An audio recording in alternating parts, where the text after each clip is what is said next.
Incroyable retournement sur mon portefeuille puisque aujourd'hui, mon portefeuille a battu son indice de référence pour la première fois de l'année. Je vous rappelle qu'il y a encore plus d'un mois, j'étais à plus de 4% du CAC 40. Aujourd'hui, je fais mieux que le CAC 40, je fais mieux que le CAC 40 GR et je fais mieux aussi que le SBF 120. Vous allez voir ça dans la vidéo tout de suite. On pense à s'abonner, à liker et à mettre des petits pouces.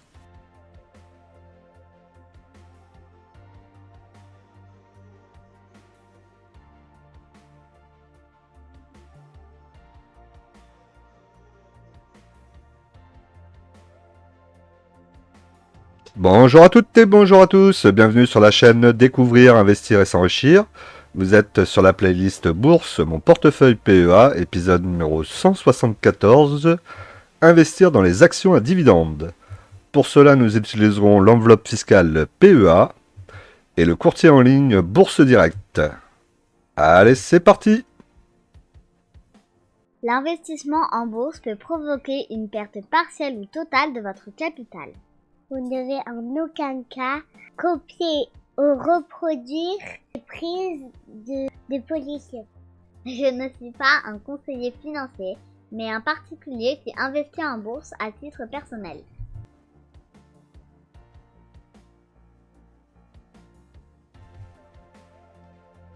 Alors, au niveau de la performance du CAC 40, donc le CAC 40 affiche une performance négative depuis le début de l'année, donc de moins 1,29% à 7285,86 points. Au niveau du CAC 40 GR, on est à moins 1,06 et au niveau du SBF 120, on est à moins 1,02. Si on regarde au niveau du graphique, donc on peut voir qu'on a eu une belle bougie rouge avec une petite mèche qui est bien descendue. Et là, ça semble vouloir se stabiliser peut-être un petit peu avec le petit support que nous voyons ici en vert pointillé. Pour le moment, on est posé dessus. Ce qui serait quand même préférable, c'est de repasser au-dessus du support en vert plein que vous voyez juste au-dessus. Parce que là, on peut encore redescendre d'un cran et peut-être aller sur la moyenne mobile 50 périodes à 7067,39 points. Pourquoi pas encore aller encore un petit peu plus bas et redescendre en dessous des 7000 points. C'est tout à fait possible. Sachez que Trump va encore donner des informations sur les droits de douane d'ici 90 jours. Donc là, c'est un petit peu moins de 90 jours. Donc la situation est loin d'être résolue. Les marchés savent pas trop où ils vont. Et on sait que lorsque les marchés n'ont pas de visibilité, généralement, on a beaucoup de volatilité. Donc c'est ce qui se passe en ce moment. Ne cherchez pas à aller trouver le point bas ou le point haut pour sortir. Le mieux, c'est de continuer à investir normalement et vous verrez ce qui va se passer. Et de toute façon, si vous investissez sur long terme, peu importe ce qui se passe à l'instant T, c'est ce qui se passera dans la fin de votre investissement. Si vous êtes comme moi, c'est 20 ans. Donc aujourd'hui, c'est pas vraiment le plus important. Aujourd'hui, on continue à acheter. Quand ça baisse, on essaie d'en profiter. On ne sait pas où est le point bas, donc ça sert à rien de se dire oui, je vais attendre encore un peu. Il faut investir de façon régulière. Ce qui pourrait être encore plus dangereux, c'est de ne pas du tout investir, d'être en liquidité totale et d'attendre quelque chose qui n'arrivera pas et quand ça va repartir, vous ne serez pas dans le train. Le mieux et le plus simple, je vous le répète, c'est de rester toujours investi. Certes, vous pouvez avoir un petit peu plus de liquidité que j'en ai moi actuellement, puisque moi, je n'ai pratiquement plus rien. Donc, si vous avez entre 10 et 15% de votre portefeuille en liquidité, généralement, c'est largement suffisant si vous faites du long terme, encore une fois.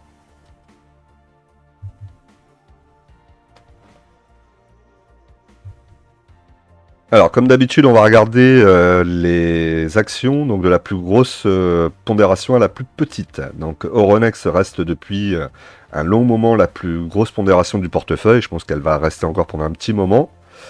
Au niveau d'Euronext, donc on a des chiffres qui sont corrects. Vous voyez sur le tableau qui est à gauche.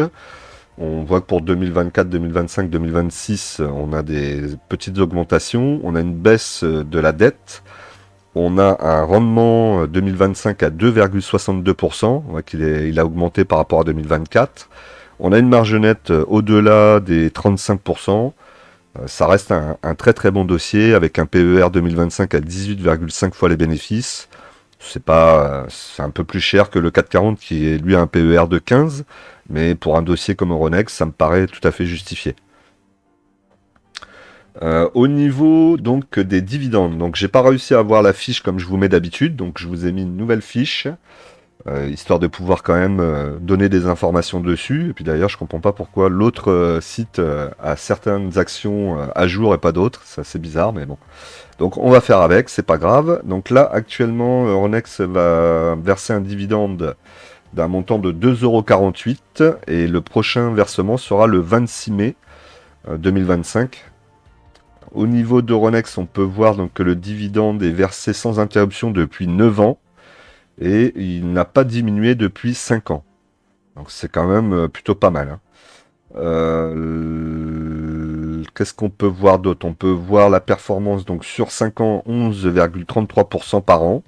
Donc au niveau de l'évolution du dividende, donc c'est quand même assez rapide. D'ailleurs, c'est ce qui marque dessous. Sur 10 ans, on est à 12,45%. Et là, pour l'année versus 2024, a priori, il n'y a peut-être pas d'augmentation, on est peut-être flat. En tout cas, c'est ce qu'ils nous mettent sur le document. Je me rappelle plus combien j'ai eu l'année dernière sur Euronext, il faudrait le vérifier. En tout cas, c'est quand même très bien.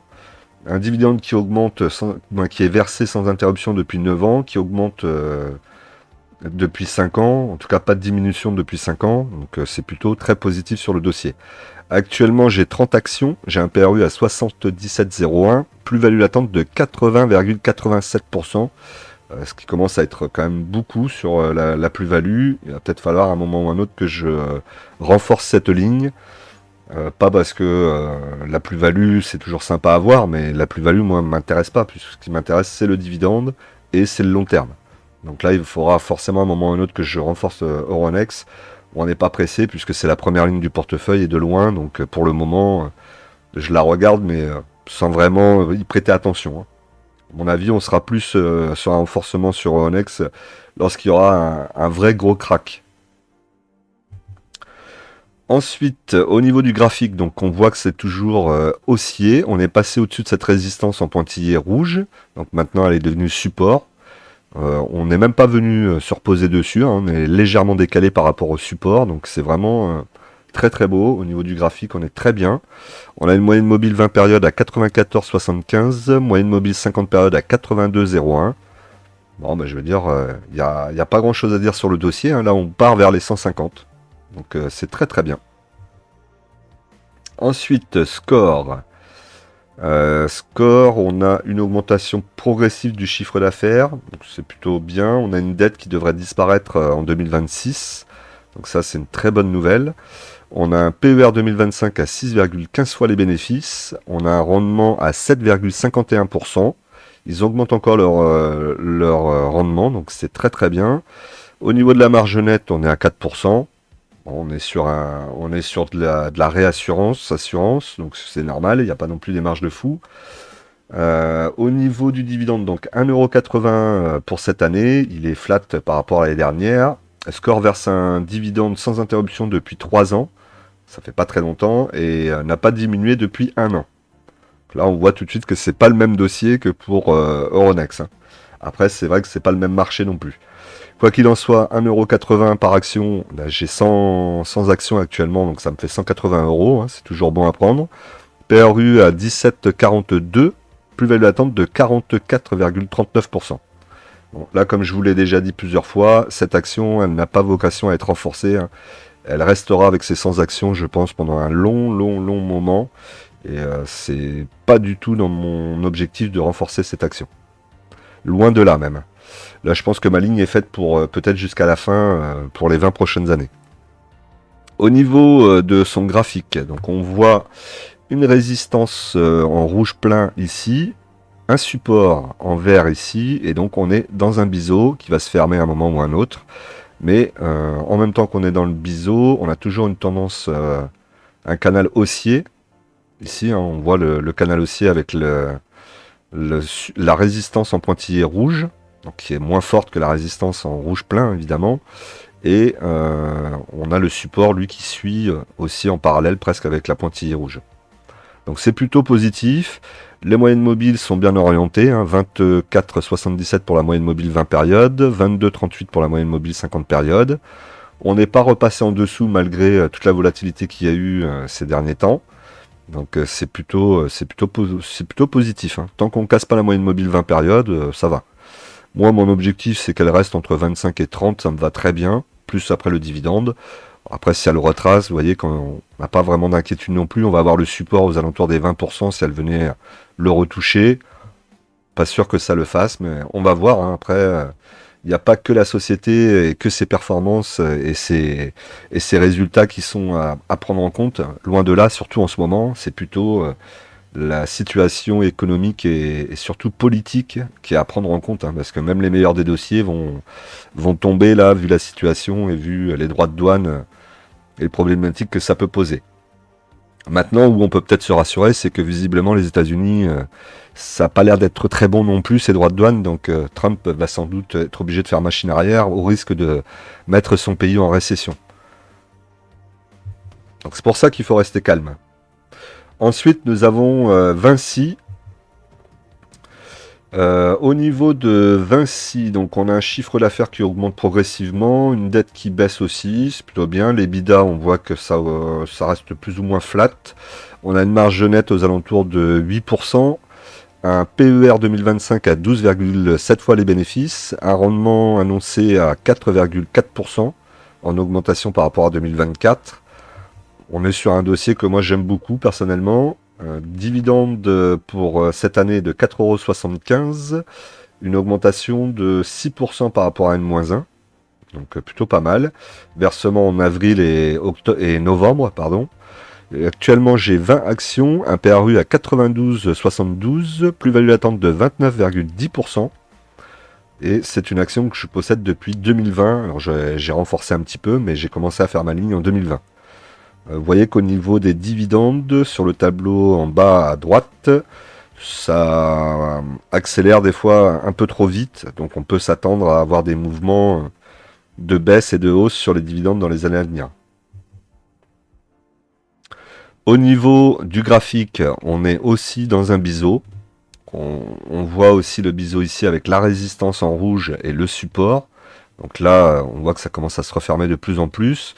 Pour le moment, vous voyez qu'elle reste vraiment dans son biseau, elle tape les résistances, et ensuite elle retombe un petit peu, elle revient sur sa moyenne mobile 50 périodes, hop, elle repart taper la résistance, elle n'y arrive pas, elle redescend. Tant qu'on reste dans le biseau, c'est plutôt positif, on reste en tendance haussière, et après évidemment il faudrait passer par le haut, repartir vers le haut pour casser le biseau. Si on redescend, bon bah là il y aura des opportunités d'achat, peut-être aux alentours des 80 €, mais j'ai pas le sentiment que ça va le faire tout de suite. Au niveau des moyennes mobiles, on a la moyenne mobile 20 périodes à 107,28, moyenne mobile 50 périodes à 95,03. On est bien, hein, sur Vinci, hein. Elle a plutôt bien supporté les effets qui ont eu lieu, la volatilité qui a eu lieu ces derniers temps. Alors avec la bougie, pas la bougie mais la mèche, on voit que la mèche est quand même passée en dessous de la moyenne mobile 20 périodes, mais on est remonté. Donc au final, ça aurait été plutôt une opportunité d'acheter ici, puis après, hop, elle remonte. En dessous au niveau des 105. Je pense que ça doit être à peu près ce niveau-là, on a dû aller vers les 105.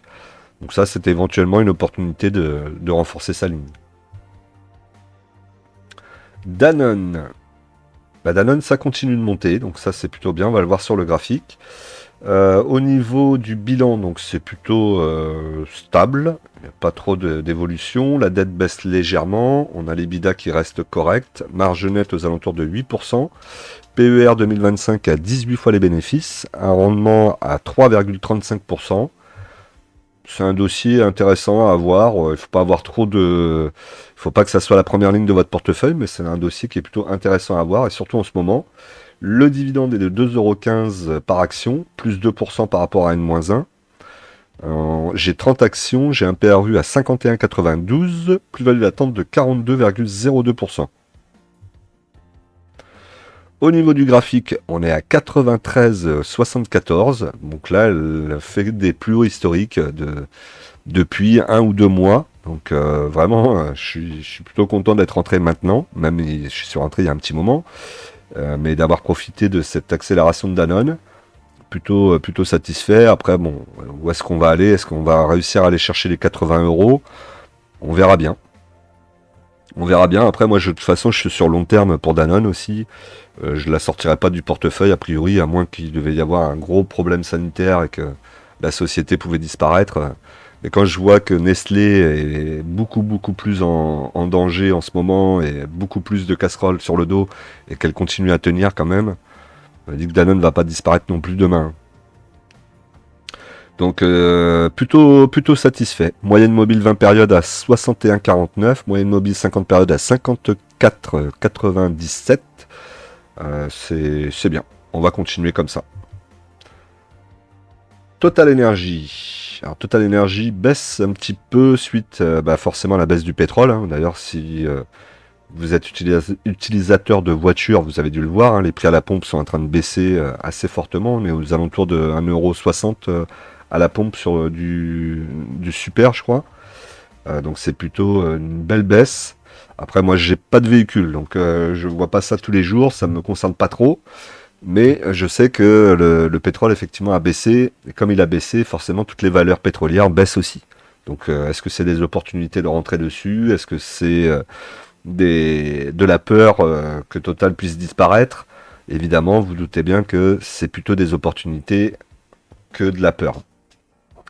On est sur des dossiers en plus qui se transforment vers l'énergie renouvelable, donc on a peu de chances que la société disparaisse demain, et surtout Total Energy.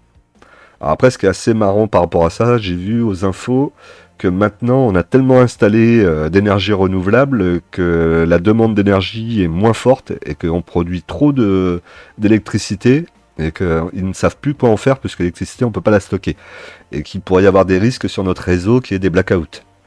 Donc là, ça n'a plus rien comprendre. Hein. Franchement, on a financé ça à des coûts de millions et de millions pour l'énergie renouvelable et puis maintenant on a tellement d'énergie qu'on sait même plus quoi en faire. C'est fou, c'est complètement fou cette gestion, mais c'est vraiment de la gestion à la ramasse. Hein.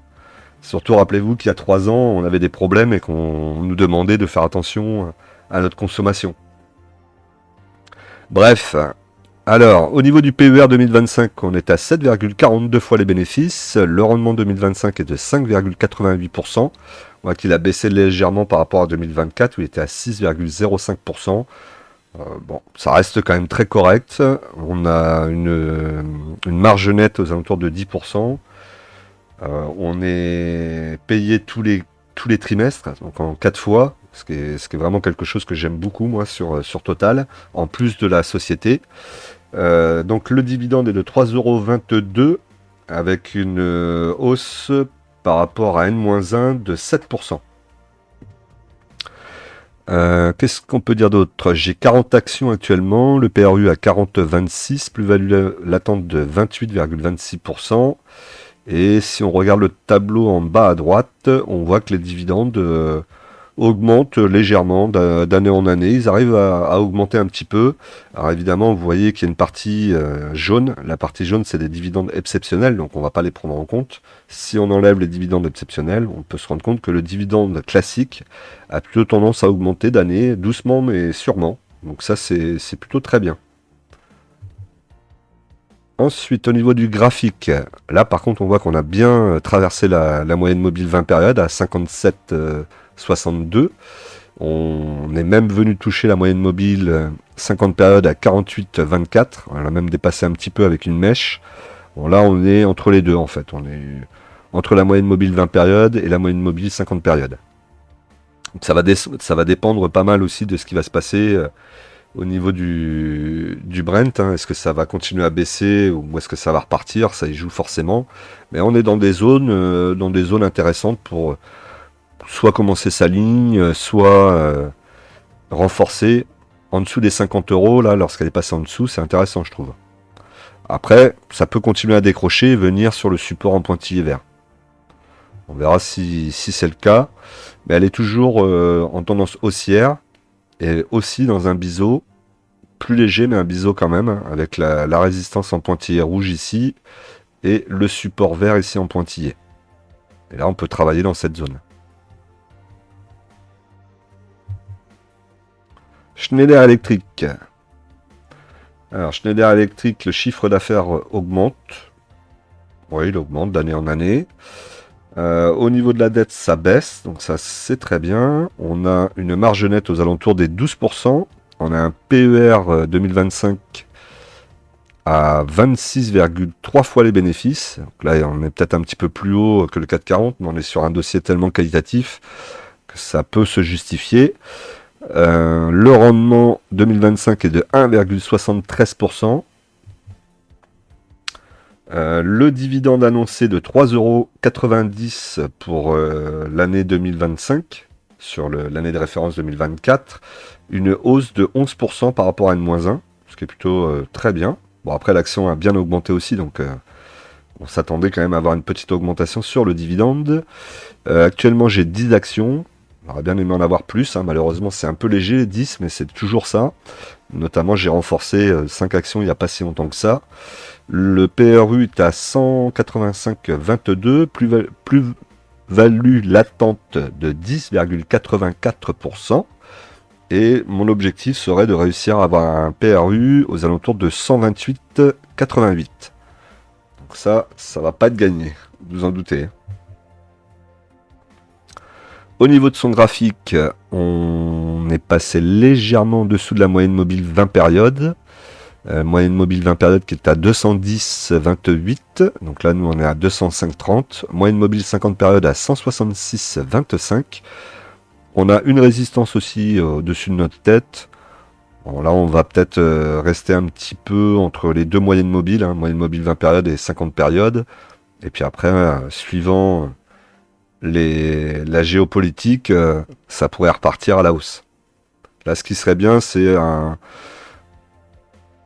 ça sera un retour au-dessus de la résistance pour qu'elle redevienne support et qu'on continue notre montée. GTT. Alors au niveau de GTT, les hausses sont assez spectaculaires, hein, vous le voyez sur le graphique de gauche par rapport aux autres actions qu'on vient de regarder. Bon, ça je vais pas. Vous savez très bien que c'est un dossier très qualitatif, hein, GTT. Aujourd'hui, ils ont quasiment le monopole du marché du transport du GNL, grâce à des membranes qu'ils ont eux-mêmes élaborées avec des brevets déposés. Ils ont leurs propres bateaux qui transportent le GNL, qui sont eux-mêmes utilisés par leur personnel. Donc ils protègent en plus leur technologie, comme ça ils ne vendent pas la technologie, après débrouillez-vous avec, hein. Ils vendent la technologie, mais le service qui va avec aussi. Et ça peut éviter que certaines personnes prennent leur technologie, ou en tout cas l'étudient pour essayer de la rendre scalable. Donc plutôt pas mal au niveau de GTT pour le moment, tant qu'ils sont leaders c'est bien. On se doute bien que ça ne durera pas pendant des années, hein, mais en tout cas pour le moment on prend ce qu'il y a à prendre. GTT, donc on a un dividende de 7,50 par action en hausse de 72% par rapport à N-1. Ah ouais, j'avais pas fait attention. Là c'est la plus grosse augmentation du dividende. Donc très belle année pour GTT au niveau du dividende et pour les actionnaires évidemment, dont je fais partie. Donc j'ai 15 actions, j'ai un PRU à 126,14, plus-value latente de 8,11%, et plutôt agréablement surpris. Je le découvre un peu en même temps que vous, puisque quand je fais mes fiches, des fois je vais assez vite et j'ai pas le temps de tout regarder, parce qu'il y a du boulot dessus, et c'est plutôt très bien. Franchement je suis ravi là, plus 72% c'est bien. Alors on a la TTF. Là, vous voyez qu'elle est à 0,30. J'ai oublié de modifier, puisque vous savez sans doute, hein, elle a été augmentée par notre cher gouvernement qui cherche à grappiller de l'argent partout. Donc du coup, ils se sont dit, tiens, ça personne ne le verra, personne ne va se plaindre, on va l'augmenter. Et donc je crois qu'on est passé maintenant à 0,40% au lieu de 0,30. Confirmez-moi ça dans les commentaires, mais je crois que c'est 0,40 maintenant, au niveau de la TTF. Ensuite, sur le graphique, donc GTT a fait une petite correction au niveau d'une mèche. Donc on voit une belle mèche qui est bien descendue, au niveau des 110 quasiment. Mais ça n'a pas emporté le corps. Le corps, lui, est resté au-dessus de son support. Donc ça, c'est plutôt très bien. Ensuite, c'est remonté. Et là, on est toujours dans notre biseau. Donc tant qu'on ne casse pas ce biseau par le bas, c'est plutôt pas mal. Et là, on voit le biseau avec la résistance et le support. Et on s'y approche. Là, on est bientôt à la fin, hein, quand même. Mais ça a l'air de vouloir tenir. Les moyennes mobiles sont très bien orientées, hein. Moyenne mobile 20 périodes à 128,20. Moyenne mobile 50 périodes à 102,70. On est toujours très propre sur ce dossier. Ensuite, Pernod Ricard. Donc les spiritueux souffrent, hein, vous le savez, de toute façon, c'est pas une nouvelle, je vous l'apprends pas. Mais est-ce qu'ils sont peut-être arrivés à un point bas? Je ne sais pas. En tout cas, ce que je remarque, c'est que ça bouge de moins en moins. La valorisation reste aux alentours des 90 dans ces eaux-là. Je l'ai pas. Lorsqu'elle descend, elle revient vite sur les 90 et elle a beaucoup moins de baisse que les autres actions qu'on a pu voir ces derniers temps. Donc, est-ce que c'est un signe qu'on est sur un point bas? Je ne sais pas. J'espère, mais j'essaie de m'en convaincre aussi, hein, quelque part, puisque je suis actionnaire aussi de Pernod Ricard, même si je suis sur long terme et que je sais que dans 20 ans, la situation sera plus du tout la même. Au niveau du chiffre d'affaires, on est plutôt flat, hein, ça bouge pas beaucoup, mais c'est normal. La dette, elle ne grossit pas, mais elle ne baisse pas, donc ça, c'est vraiment un critère à regarder, hein. La dette et la marge. Il ne faut pas que la dette explose et que la marge baisse, sinon là, ça serait catastrophique. Sachant qu'aujourd'hui, au niveau des spiritueux, on a des sociétés qui ont perdu peut-être plus de 50% de leur business.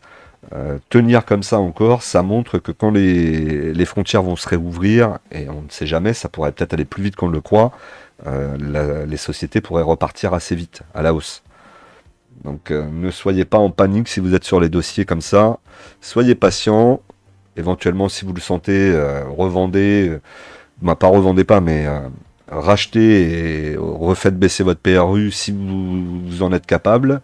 Si vous savez pas quoi faire et que vous êtes en grosse baisse, est-ce qu'il est forcément intéressant de couper? Je sais pas. Dites-moi dans les commentaires ce que vous en pensez. Vous savez que moi, je suis pas un adepte de vouloir toujours couper mes positions dès que ça baisse. Je pense qu'on est capable d'attendre. Après, c'est un état d'esprit et suivant le fait de savoir si vous acceptez la volatilité et le risque, il n'y a pas de raison de revendre pour moi un dossier comme ça qui va repartir sur une horizon à 10 à 20 ans. Il repartira forcément ce dossier. Et il me permettra forcément de ressortir en plus-value. Et en attendant, on prend les dividendes puisqu'ils en versent. Donc dites-moi dans les commentaires, ça m'intéresse, parce que je vois beaucoup de gens dire toujours il faut se couper la main avant pour éviter de se couper le bras et le corps et tout ce qu'on veut. Moi, j'ai pas vraiment cette façon de voir les choses. Je pense que ça peut être valable peut-être lorsque vous investissez sur des small caps, ou des middle caps à la limite, mais lorsque vous êtes sur des large caps comme le 440 ou le SBF 120 et que vous êtes sur des gros dossiers, ils vont pas disparaître du jour au lendemain. Vous avez une probabilité vraiment infime. Donc pourquoi couper sa position si vous êtes en perte pour racheter un autre dossier, puis si l'autre dossier il baisse aussi, vous commencerez à recouper aussi votre position, et puis à la fin vous finirez par avoir perdu la moitié de votre portefeuille. Je pense pas que ça soit utile. Mais ça m'intéresse de savoir dans les commentaires. Alors, de façon sympathique et de façon bienveillante, hein. On est dans l'échange. Si c'est pour me mettre un message, ouais, machin, tu devrais pas faire ça, c'est pas la peine, ça m'intéresse pas, je vous shoot directement de mes commentaires, je vous le dis. Alors, au niveau du PER 2025, on était à 15,2 fois les bénéfices. Le rendement est de 4,59%. Pour 2026, on sera à 4,57. On aura une légère baisse, mais ils arrivent quand même à tenir le dividende pour le moment, et sans que la dette augmente. Donc ça, c'est bien. Au niveau de Pernod Ricard, donc on a un dividende de 4,70 par action. Pernod Ricard, qu'est-ce qu'ils nous mettent? Verse un dividende sans interruption depuis 34 ans. 34 ans. Donc je pense pas que sur 34 ans, ça a toujours été rose pour eux. Je suis pas sûr. Donc c'est pour ça que je vous dis, quel intérêt de vendre si vous êtes en baisse, sachant qu'elle va donner du dividende de toute façon, et qu'on sait que il suffirait que la situation se débloque avec les États-Unis et un peu la Chine, et que ça reparte très très vite. D'ailleurs, on va peut-être avoir un déblocage avec la Chine beaucoup plus tôt que prévu, hein, puisque la Chine se retourne vers l'Europe maintenant, parce que ça devient très tendu pour eux avec la Chine, avec les États-Unis. Donc ça va peut-être être une opportunité, justement pour ce genre de boîte, de repartir, hein. Voilà ce que je voulais vous dire par rapport à ça. Donc 34 ans de versement de dividendes sans interruption, c'est quand même pas mal. et il n'a pas diminué depuis 4 ans. Donc ça montre quand même que la société est solide là-dessus. Au niveau des quantités, donc j'en ai 20, j'ai un PRU à 141,91, moins-value latente de 35%. Comme je vous ai déjà dit, pour le moment, je voudrais renforcer en dessous des 100 euros. On y est, mais le problème, c'est mon manque de liquidité et le fait que si je devais renforcer aujourd'hui, Pernod Ricard pourrait passer la première ligne de mon portefeuille, et là, effectivement, ça déséquilibrerait mon portefeuille. Donc j'essaye aussi de faire attention à ça. Au niveau du graphique, on voit que maintenant ça descend plus trop. Vous voyez, aux alentours des 90, on a une mèche qui est descendue plus bas, mais elle est remontée. Donc, est-ce que cette zone des 90 est un signal point bas? On va voir. On va voir ce qui va se passer dans les semaines à venir. Pour le moment, en tout cas, on n'a pas de retournement au niveau des moyennes mobiles. Moyenne mobile 20 périodes est toujours en chute à 127,20. Et moyenne mobile 50 périodes à 156,20. Après, moi, je vous l'ai dit, Pernod, je veux la garder. Donc, si jamais on devait continuer à descendre, je suis pas pressé. Si elle baisse encore et qu'on va vers les 60 euros, par exemple, bah, là, ça sera vraiment une très belle opportunité pour moi de re-rentrer sur Pernod. Donc, pour le moment, je l'attends. Et si ça continue à baisser, ça ne me posera pas de problème. Au contraire, ça me permettra de faire baisser mon PRU. Et puis, si ça repart, eh ben, tant mieux pour moi. Rémi Cointreau. Donc Rémi Cointreau, au niveau des chiffres, là on voit par contre la baisse qui est beaucoup plus significative. Alors, le cognac est beaucoup plus touché, hein. Et puis Rémi Cointreau est beaucoup moins diversifié aussi dans son portefeuille par rapport à Pernod Ricard, donc forcément l'impact est plus dur. Là pour le moment, Rémi Cointreau est vraiment dans une situation très très compliquée, mais ça semble quand même tenir. On voit que la dette augmente un petit peu, donc attention à ce que ça ne reste pas trop longtemps non plus. On a toujours le rendement du dividende, donc 3,44% en 2025, on aura 3,42% en 2026. Marge nette, on est au-dessus des 15%. On va quand même regarder d'ici à la fin de l'année 2025 la situation de la société au niveau de la marge. Donc là, on voit qu'au niveau de la marge, on est plutôt bien. Elle a même tendance à remonter un petit peu. Et au niveau de l'endettement, que ça explose pas. Et évidemment, le dividende, il ne faut pas qu'il soit versé en créant de la dette, hein, sinon ça serait contre-productif pour nous.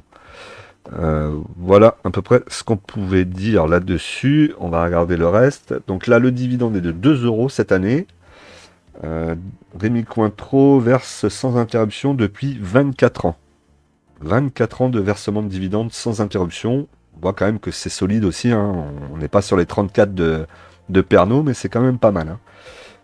Par contre là, on a forcément une diminution du dividende. Le montant semble diminuer dernièrement, forcément, hein, vu la situation. On peut voir aussi que par le passé, c'était une société qui avait tendance à verser un dividende exceptionnel. Vous voyez, à chaque fois que c'est en jaune, hein, on en a quand même beaucoup. Donc c'est plutôt très bien. Rémi Cointreau sait remercier ses actionnaires, et ça c'est ce qu'on aime. Après, bon ben là, malheureusement, ils n'ont pas toutes les cartes en main. Mais ce qu'il faut se dire, c'est que même s'ils n'ont pas toutes les cartes en main, il faut espérer que ça soit pour eux une occasion d'essayer de renouveler un peu leur business et d'essayer d'aller chercher de la croissance ailleurs. Et puis après, quand ça repartira dans les pays concernés qui sont la Chine et les États-Unis, et ben à ce moment-là, ils auront peut-être une explosion au niveau du chiffre d'affaires. Donc patience. Et là, 65. Alors moi, je suis à 65,14 au niveau de mon PRU, j'en ai 40. Je suis en moins-value de 32,34%. Et si on regarde sur le graphique, donc on est à 44,08. Est-ce qu'on va continuer à descendre?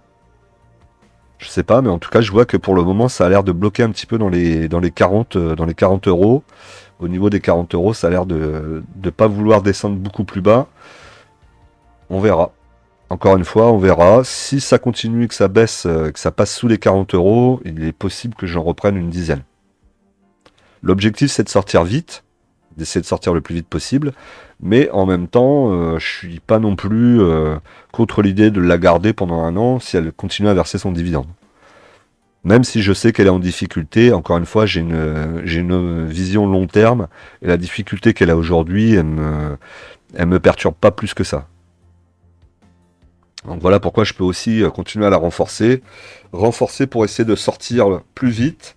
Et puis aussi parce que je peux renforcer parce que aussi elle verse le dividende et que c'est un dividende qui est quand même intéressant. Alors vous me direz si elle coupe son dividende demain, ça va être plus compliqué. Ça c'est pas vrai, c'est pas faux.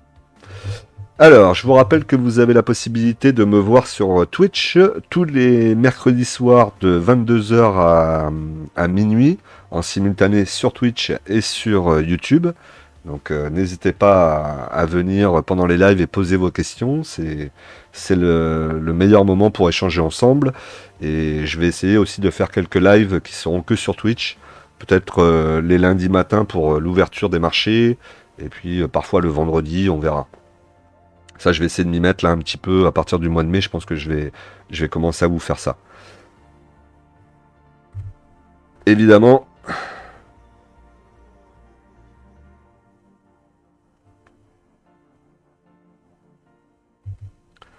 Alors, on continue. Donc maintenant, on a Air Liquide. Au niveau de Air Liquide, on a un chiffre d'affaires qui augmente tranquillement. Par contre, là, on a une dette qui baisse. On a pour 2025 un dividende de 3,30€ par action, plus 3% par rapport à N-1. C'est à peu près ce que fait Air Liquide chaque année. C'est entre 3 et 4% l'augmentation. Chaque année, ils augmentent un petit peu le dividende. Donc ça, c'est plutôt bien. Ils y vont tranquillement. Vous savez aussi que sur Air Liquide, maintenant, je suis au nominatif. Donc dans 2 ans, un peu moins maintenant, je vais avoir une action gratuite et j'aurai aussi 10% de dividende en plus. Donc ça, c'est aussi intéressant sur une société qui est plutôt assez solide. Bon père de famille, hein, comme on dit. C'est vraiment une société à avoir forcément dans un PEA. Au niveau des quantités, donc j'en ai 10. J'ai un PRU à 154,11. Plus-value latente de 12,68%. Avec un objectif de revenir à un PRU à 132,39. Au niveau du graphique, vous voyez qu'on est en tendance haussière sur long terme. C'est un très très bon dossier. Qu'est-ce que je peux vous dire? On est en train de travailler au niveau de la résistance. On a une petite mèche qui est descendue en dessous de la moyenne mobile 20 périodes qui est à 163,40. Moyenne mobile 50 périodes à 138,66. Pour le moment, on est très bien. Hein. On est là. On a une légère baisse. On a eu la mèche. Donc, petite opportunité éventuelle. Peut-être que parmi vous, il y en a qui sont rentrés dessus. N'hésitez pas à me le dire d'ailleurs dans les commentaires. Et vite, elle est remontée. Et donc là, on est tranquille dans notre zone. Entre la résistance et support en pointillé vert et la moyenne mobile 20 périodes. Là, on voit par exemple que pour toute la volatilité qu'il y a eu ces derniers temps, quand on regarde le graphique long terme sur Air Liquide, on s'en rend pas vraiment compte. Hein. C'est pas flagrant en tout cas. LVMH. Donc là, on a Monsieur Arnaud qui est pas content du tout. Je sais pas si vous l'avez vu. Si vous n'avez pas vu son petit mot à l'égard de l'État français, n'hésitez pas à aller voir sur mon Twitter. Hein, je vous l'ai mis. Donc là, il reproche beaucoup de choses à l'Union européenne et aux politiciens, notamment leur mauvaise gestion. On va pas lui reprocher ça, hein, on est bien d'accord que la gestion elle est catastrophique depuis tellement d'années. Mais voilà, il menace un petit peu de renvoyer sa production plus aux États-Unis. Et en gros, ce qu'il dit, c'est attention, LVMH, a priori, ça serait la première entreprise employeur en France. Alors ça m'a un petit peu surpris, mais c'est ce qu'il semblerait dire. Et donc, il pourrait fermer sans doute quand il dit qu'il va ramener de la production aux États-Unis pour éviter les effets de douane. On peut y entendre que s'il emmène de la production aux États-Unis, il fermera sans doute des entreprises ou des usines en France et en Europe. Donc, ça serait pas forcément bon pour l'Europe et pour la France notamment. Donc voilà, il essaie de mettre des coups de pied dans la fourmilière, essaie de faire bouger un peu tout ça, mais ça va être difficile. Est-ce que lui, il aura assez d'impact pour ça? Je sais pas. Derrière, ça commence un peu à parler. Hein. On a Pouyanné aussi qui a validé ce que Bernard Arnault disait. Lui aussi pense un peu la même chose. D'ailleurs, on le sait bien, hein, puisque même avant ces problèmes de douane, il voulait partir et faire coter, en tout cas pas partir, mais faire coter Total Energy sur Wall Street. Je sais pas où il en est là de cette histoire. Est-ce que ça va se faire ou pas? Mais on voit bien que les plus grandes entreprises et les plus grands patrons des grandes sociétés ont de moins en moins confiance dans nos politiques et se rendent compte que... Bon, ils se rendent compte, ils devaient sans doute le savoir, et sans doute qu'eux aussi devaient tirer un peu les ficelles, hein. Faut pas non plus être trop,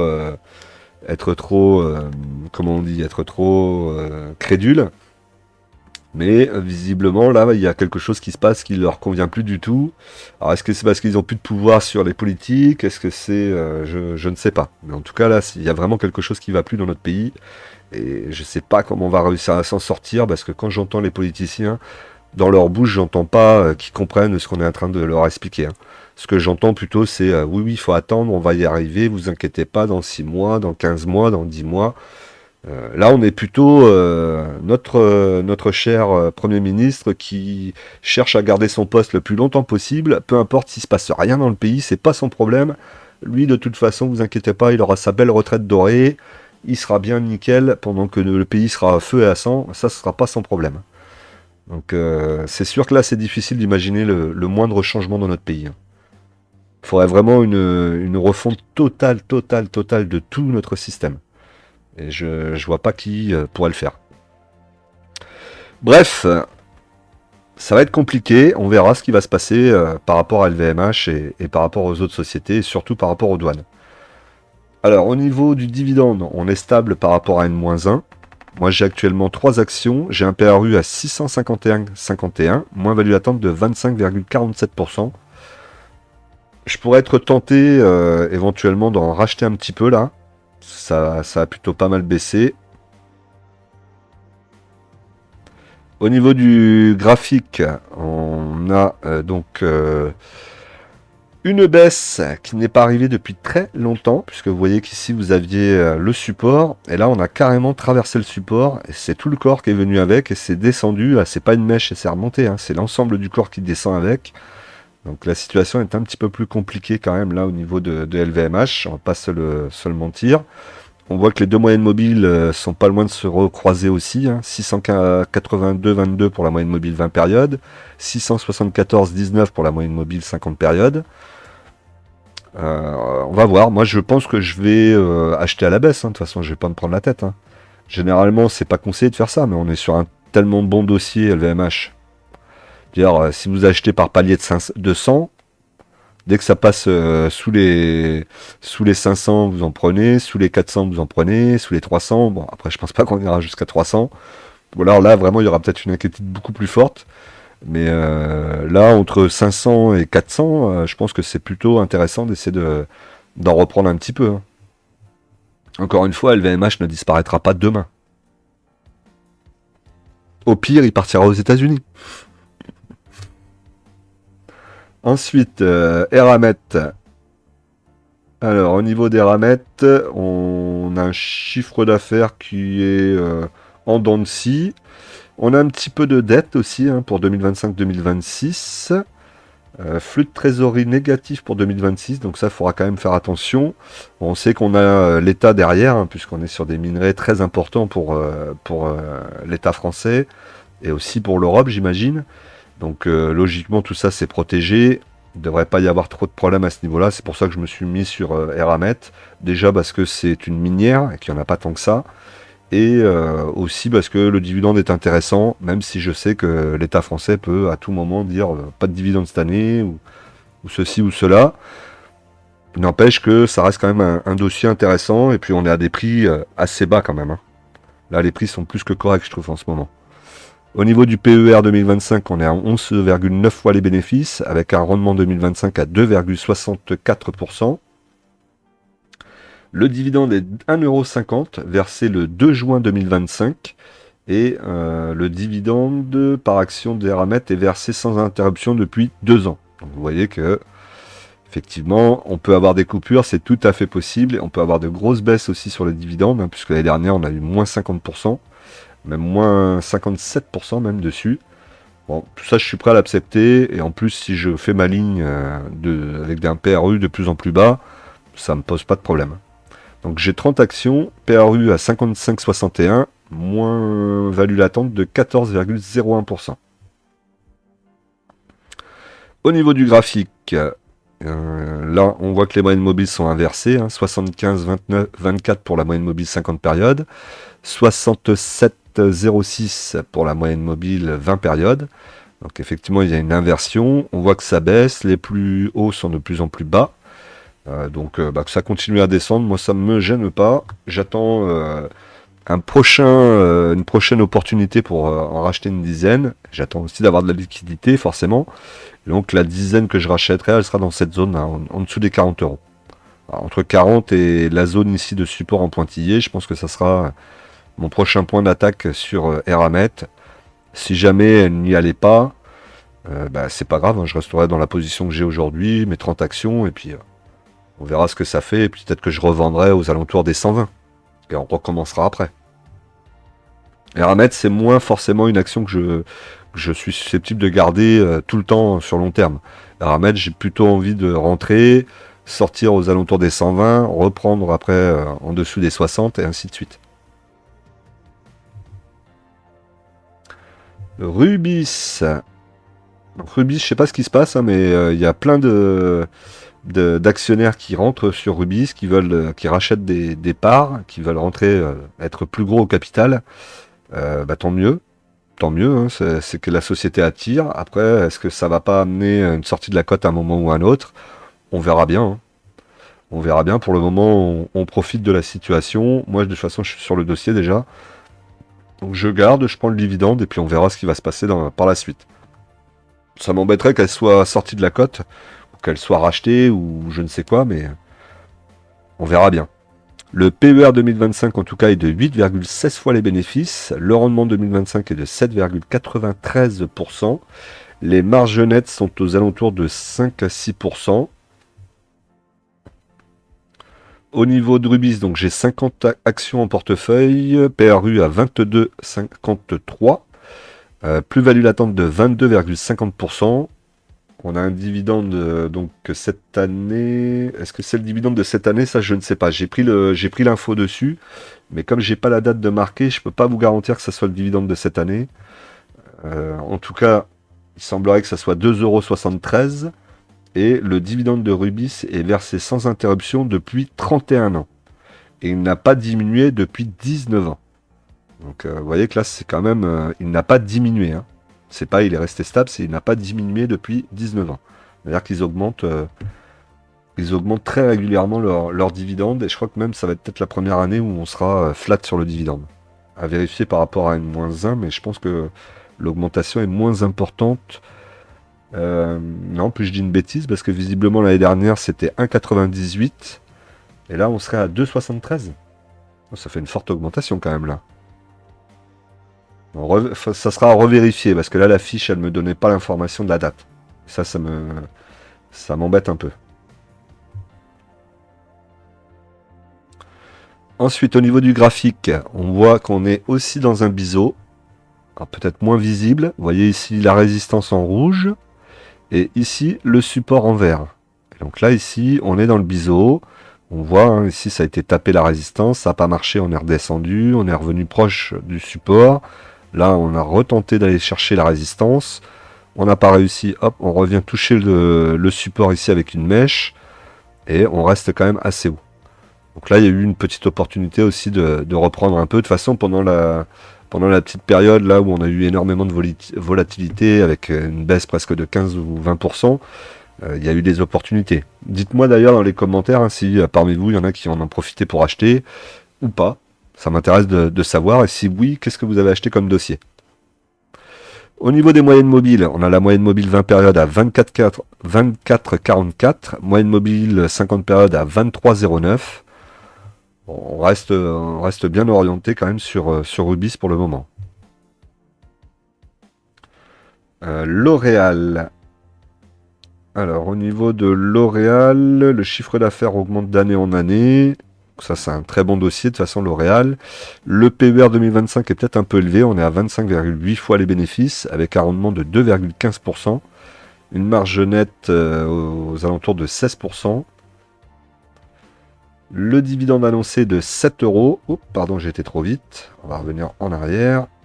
Donc le dividende annoncé de 7 €, plus 6% par rapport à une -1. Très bien, augmentation du dividende. J'ai actuellement 4 actions, un PRU à 366,14, moins value attente de 6,64%. Malgré ces problématiques, moi je voulais aller en récupérer aux alentours des 320. Elle n'y va pas, ça semble vouloir tenir quand même hein, ici. On sait que là, L'Oréal aussi annonce peut-être vouloir amener une partie de sa production aux États-Unis aussi pour éviter tous les effets de douane. Mais en tout cas, elle est beaucoup moins sensible. Hein. On voit que ça n'a pas énormément. Il y a de la volatilité parce qu'on voit les mèches en haut et en bas. Mais sinon, au niveau du corps, on voit que ça reste quand même plus ou moins stable et que ça ne veut pas aller chercher mes 320, ils ne veulent pas y aller. Donc pour le moment, je suis plutôt positif, même si je me méfie là. Vous voyez, moyenne mobile. On dirait que la moyenne mobile 20 périodes va écraser la moyenne mobile 50 périodes et va la traverser. Il faudrait quand même vérifier ça, parce que si jamais la moyenne mobile 20 périodes venait à couper la moyenne mobile 50 périodes, elle pourrait pousser l'action forcément, pousser ici et redescendre sur la zone des 300 euros. On surveillera quand même cette petite partie-là du graphique. Ubisoft. Donc Ubisoft maintenant doit créer une nouvelle filiale. Alors c'est pas créer, mais elle va développer sa nouvelle filiale avec Tencent. Tencent qui va amener de l'argent et Ubisoft qui va lui la gérer. Alors a priori ça serait une filiale où il va y avoir tous les grandes licences de Ubisoft. Ils vont séparer en fait la partie grosse licence et sans doute développement de nouveaux jeux, j'imagine. C'est pas très clair en fait. Hein. J'ai un petit peu de mal à comprendre exactement ce qu'ils veulent faire. Bon, en tout cas, ils veulent essayer d'améliorer les choses. Je pense qu'ils ont la capacité, en tout cas, ils ont les produits en main pour pouvoir le faire. Les licences, elles sont là. Si Tencent ramène de la liquidité et commence à mettre peut-être les mains dans le dossier et à les suivre et peut-être à les surveiller un peu de plus près par rapport à ce qu'ils font, on aura peut-être quelque chose d'un peu plus sérieux. Parce que en fait, ce qui manque à Ubisoft, c'est vraiment le côté sérieux. Là, ce qui me pose problème, moi, en tant qu'investisseur aujourd'hui, c'est que je trouve qu'ils sont pas sérieux. Les jeux, ils sortent jamais à la date, tout est repoussé. Voilà, c'était pas suffisamment clair jusqu'à présent. Ça manquait de sérieux. Alors, même si je reste confiant sur Ubisoft, qui est quand même une belle société française des jeux vidéo, je me dis au pire des cas, si demain ça fonctionne plus, ils vont se faire racheter. S'ils se font racheter, je vous l'ai déjà dit, ils seront rachetés au-dessus des 20 euros. Sachant que mon PRU aujourd'hui est en dessous de 20 euros, je me dis je crains pas grand-chose. Là, la seule chose que j'ai éventuellement qui peut m'embêter, c'est que j'ai bloqué un peu de liquidité en plus pour en racheter. Je ne sais pas où est le point bas, je ne sais pas où est le point haut, donc j'allais pas m'amuser à attendre. J'achète maintenant et puis on verra ce qui va se passer. Ça sert à rien de croire que vous allez pouvoir comprendre le marché et voir quand est-ce que c'est le point bas. Parce que si on me dit oui, mais tu aurais pu acheter à 7,70, ouais, mais si après j'achète à 7,70 et que ça descend à 4, ça revient au même. Donc il y a un moment, il faut renforcer. Là, j'avais pris la décision de renforcer en conscience, en sachant que mon objectif c'était de passer en dessous des 20 euros. Maintenant que c'est fait, je pense qu'on va laisser le dossier comme ça, puis on va voir ce qui va se passer pour les prochaines années. Mais je reste confiant. Je me dis que, comme je vous ai dit, au pire des cas, Ubisoft, s'il devait venir à disparaître, il serait racheté. Et s'ils sont rachetés, logiquement, je devrais être positif sur le rachat. Au niveau du PER 2025, ils sont à moins 14,9 fois les bénéfices. Le rendement, il n'y en a pas et c'est tant mieux. La marge nette est aux alentours de 11%, on dirait. Je vois pas bien en bas, mais on dirait 11%. Pour le moment, moi j'ai 100 actions, puisque j'ai renforcé, j'en ai racheté 50 là, aux alentours de 9,80. Le PRU est à 19,46, donc bien en dessous des 20 euros, c'était mon objectif principal. Ma moins-value est de 52,19%.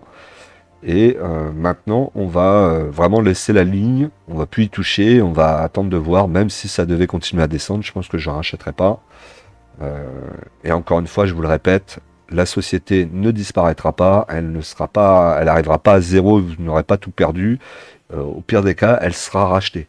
Ils laisseront jamais une société qui a des jeux avec des AAA comme ils ont eux, disparaître sans être racheté. Et sachant que maintenant Tencent a un accord avec Ubisoft, et d'ailleurs je crois que si dans cet accord, il me semble avoir vu que si Ubisoft n'arrivait pas à tenir ses engagements, Tencent pourrait racheter une partie de Ubisoft, voire la totalité.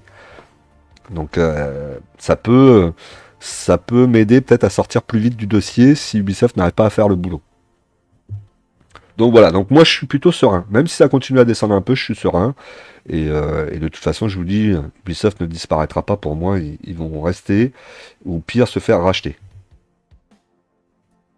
On n'est pas dans le même principe que DBT, hein. Rappelez-vous DBT où je me suis fait sortir, j'ai perdu la totalité de mon investissement. Bon, c'était 100 euros, donc c'était pas bien grave. Mais malgré tout, j'avais perdu la totalité. Là, Ubisoft, on sera jamais dans cette situation-là. Pourtant, hein, vous voyez, hein, ici, si je regarde la mèche basse, là, on est aux alentours de 7,70. Donc c'est vrai que ça aurait été sympa de pouvoir acheter à 7,70. Mais moi, je n'ai pas de boule de cristal, donc je peux pas savoir si ça va aller à 7,70 ou pas. Là, on est déjà presque revenu au prix où moi j'ai acheté, hein, on est à 9,31. On a la résistance ici aux alentours de 12 euros, donc on peut présager qu'on va déjà revenir dans la zone des 12 euros. Et puis après, comme on avait vu à cette période, il faudra casser la résistance et puis essayer d'aller chercher plus haut. Mais ils vont y arriver à un moment ou à un autre. La moyenne mobile 20 périodes est à 18,12. La moyenne mobile 50 périodes est à 31,45. Bon, ouais, pas grand chose à en dire, hein, ça baisse. Je vous conseille pas forcément, hein, c'est pas ce que je veux dire, mais je vous conseille pas forcément de renforcer votre ligne comme j'ai pu le faire. Moi je le fais parce que maintenant je me connais suffisamment comme investisseur et je sais que ça me fait ni chaud ni froid. J'ai confiance. Pour moi, c'était une bonne opportunité de racheter, même si ça continue à descendre. Encore une fois, vous n'avez pas de boule de cristal, vous ne pouvez pas savoir où sont les points bas. Donc, arrêtez de penser que c'était pas le bon moment, faut pas acheter maintenant, faut attendre. Mais faut attendre quoi? Vous voulez attendre quoi exactement? Vous voulez attendre que l'action elle arrive à zéro avant de renforcer? Je comprends pas. Donc, non, si vous avez si vous avez un petit peu de confiance dans le dossier, que vous savez qu'ils ont quand même des produits qualitatifs et des jeux très connus, vous savez très bien que au pire des cas, ils seront rachetés. Ensuite, Next City. Next City, on pourrait se poser plus de questions dessus, peut-être. Encore que. Encore que, Next City, on sait bien que c'est le bâtiment. Le bâtiment, c'est compliqué. Bon, on commence à ravoir un petit peu de sursaut au niveau du bâtiment. Donc, tant mieux, faut espérer que ça dure. Surtout, on a de nouveau une enveloppe qui s'est mise en place par l'État, je crois, pour les primo-accédants, pour acheter aussi bien du vieux que du neuf. Donc ça, par grillerie, à ce que j'ai compris, ça peut aider énormément les boîtes qui font du neuf, et notamment Next City est dans ce créneau-là, pour les primo-accédants. Donc on va voir si ça va relancer un petit peu. Ça suffira pas, je pense, à relancer tout le secteur du bâtiment, mais ça va peut-être commencer à faire un frémissement.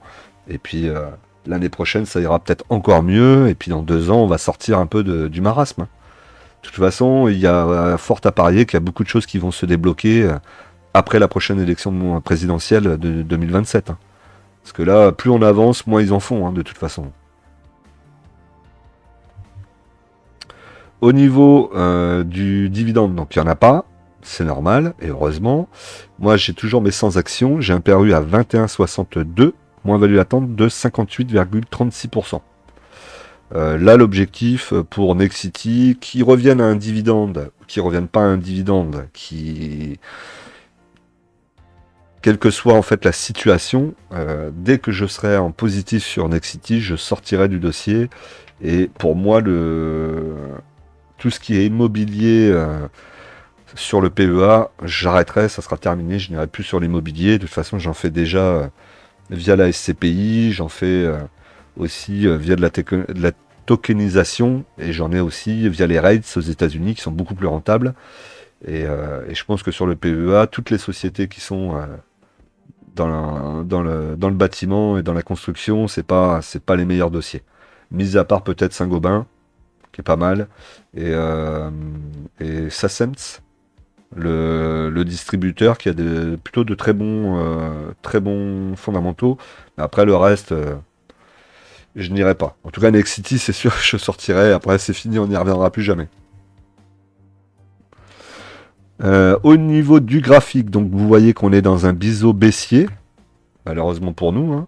Il va falloir s'en extraire par le haut. Vous voyez, résistance ici en pointillé rouge, le support ici, et on tape, et on tape, et on va toucher, et on retape, et on retouche, et on retape. Donc il faudrait taper, faudrait sortir par le haut. On a une moyenne mobile 20 périodes à 11,89, moyenne mobile 50 périodes à 20,34. Bon, bah là, de toute façon, je peux pas faire grand chose. Renforcer, sûrement pas, ça c'est sûr. J'ai juste à attendre hein, que les mobiliers veulent bien repartir, hein. Et c'est souvent, de toute façon, l'immobilier un critère important de l'économie, hein. Donc là, comme l'économie va pas très bien, l'immobilier va pas très bien, et en plus, comme on a des politiques qui font rien pour que ça aille mieux, bon, ben, forcément, il peut pas se passer quelque chose. De toute façon, je vous l'ai dit, hein, tant qu'on aura notre Premier ministre, monsieur, je fais rien, et mon objectif c'est de rester le plus longtemps possible sur le trône, euh, on a peu de chances qu'il y ait quoi que ce soit, et plus on approche de 2027, moins il y aura de toute façon de réformes, et donc du coup, là aujourd'hui, tout ce qu'ils attendent, là, ils font juste passer le temps, et ils essaient de garder leur poste le plus longtemps possible, et d'amasser le plus de fric sur notre dos, hein, c'est tout ce qu'ils font. Kering. Kering. Alors Kering, j'hésite un peu. Je sais pas si on est sur le point bas ou pas, puisque ça bouge plus trop non plus au niveau de Kering. Alors le PER 2025 est à 19,3 fois les bénéfices, un rendement 2025 à 2,6%, marge nette aux alentours de 20%, un chiffre d'affaires qui est annoncé un peu en augmentation pour 2025 et les années à venir, mais il faudra quand même le vérifier, une dette qui baisse. Ils sont en train de revendre des immeubles. En tout cas, ils ont vendu a priori un immeuble dans une grande ville, un immeuble de luxe, un immeuble coté.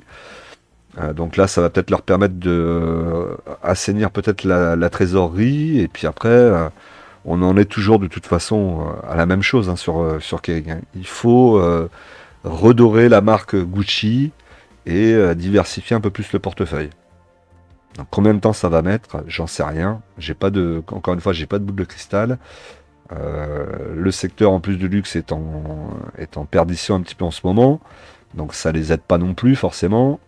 Déjà qu'ils n'étaient pas aidés quand c'était en plein boom, ils n'ont pas réussi à sortir leur épingle du jeu. Donc c'est vrai que là on pourrait peut-être se poser plus de questions. Moi je me poserais plus de questions sur un dossier comme Kering que comme Ubisoft. Parce que Kering, le travail il est quand même monstrueux devant eux, hein. Eux, il faut vraiment qu'ils changent d'image de Gucci, qu'ils remettent une image de société du luxe. Pour le moment, c'est plus du tout l'image qu'elle a, hein. Donc je sais pas comment ils vont réussir à sortir de là. Et c'est pour ça que je me dis, est-ce qu'il serait intéressant de regarder, de réinvestir 5 actions dessus pour faire baisser le PRU, me rapprocher peut-être des 300 euros. Franchement, je sais pas. Je sais pas. Non, je pense que je vais rien faire sur Kering, je vais laisser comme ça. Et elle sera en fond de portefeuille, et puis on la laissera comme ça. Et plus le portefeuille, de toute façon, toutes les autres lignes vont augmenter, plus Kering aura de moins en moins d'importance dans le portefeuille. Et même si la baisse est encore plus importante, ça se sentira de moins en moins. D'ailleurs, vous voyez, hein, mon portefeuille, il a quand même 3-4 actions qui sont à moins 50, moins 60%. Mais comme le portefeuille est quand même bien équilibré et que les grosses lignes sont en positif, bah, ça me permet de battre mon indice de référence. Donc vous pouvez avoir des actions qui sont en négatif et pourtant avoir un portefeuille qui surperforme. Ça peut aller avec. Alors pour cette année, on va avoir un dividende de 6 euros, moins 57% par rapport à une moins 1. Donc bon, on pouvait s'y attendre, hein. De toute façon, vu la situation, je ne m'attendais pas à avoir un dividende qui soit en augmentation par rapport à une moins 1. Ça aurait été un peu de la folie de leur part. Sur le graphique, on est posé sur le support. Ici, support en pointillé. On a quand même 2 mois de belle baisse. Donc là maintenant, il faudrait un peu de stabilité, un peu de latéralisation et qu'on essaie de retaper les résistances. Pour le moment, c'est pas le cas. Vous voyez que les plus hauts sont toujours plus bas. Là, le plus haut est plus bas que le plus haut précédent. Donc ça, ça sera déjà des premiers signes pour voir un retournement. Après, le problème, c'est que les retournements peuvent aller très vite. Vous pouvez à peine le temps de faire ouf et hop, l'action peut se retourner et repartir à la hausse. Et c'est là où c'est compliqué. Alors je ne doute pas que sur Kering, ça va arriver comme ça du jour au lendemain.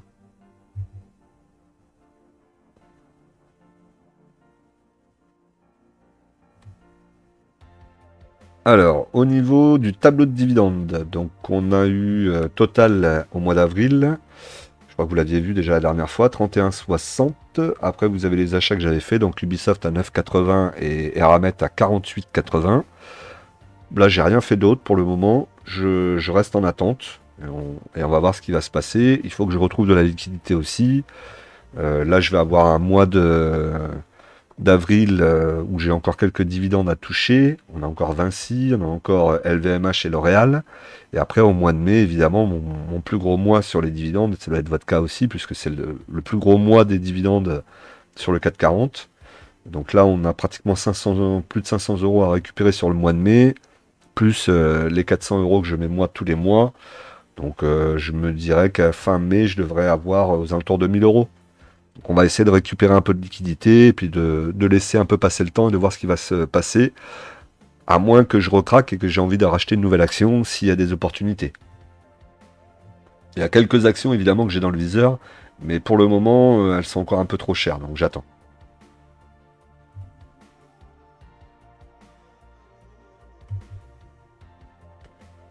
Alors, au niveau du portefeuille, donc le portefeuille affiche 31 158,25. Donc là, la plus-value que vous voyez en dessous, c'était la plus-value de vendredi. Moi, j'étais positif quand le 440 était négatif, à moins 60. Moi, j'étais à plus 0,24. Au niveau du solde d'espèces, vous voyez que j'ai plus trop de solde d'espèces, mais c'est pas si mal que ça finalement. Hein. Ça m'a pas gêné plus que ça. 52,45 €. Au niveau de la plus-value latente, vous voyez qu'on revient aux alentours de 1000. Donc on est à 1000, moins 1174,99. Quand il y a 2 semaines, j'étais à plus de 3000 euros de moins-value latente. Hein, donc ça va vite dans un sens comme dans l'autre. Au niveau de mes actions, donc là c'est le portefeuille de vendredi que je vous laisse regarder. N'hésitez pas à faire pause. Au niveau de Rémi Cointreau, j'ai toujours mon ordre de vente qui est à 70 euros. Il n'est pas dit que je refasse pas une modification à la vente, peut-être plus tôt ou plus tard, on verra suivant les positionnements. Bon, déjà, moi j'ai besoin dans un premier temps que Rémi Cointreau revienne aux alentours de 50 euros, ça serait déjà pas mal. Mais j'ai mis mon ordre de vente, on verra. Et je voulais mettre aussi sur Ubisoft, et en fait, c'est pas possible. L'écart est trop important, ils ne l'acceptent pas sur la plateforme Bourse Direct. Parce que là, je voulais mettre un ordre de vente sur Ubisoft aux alentours de 23 euros. Et ça fait trop d'écart, il me le bloque. Donc c'est pas grave, on reviendra dessus quand Ubisoft, ça remontera un petit peu. Au niveau, donc, la performance du portefeuille, donc je suis à moins 0,96. Donc plutôt bien.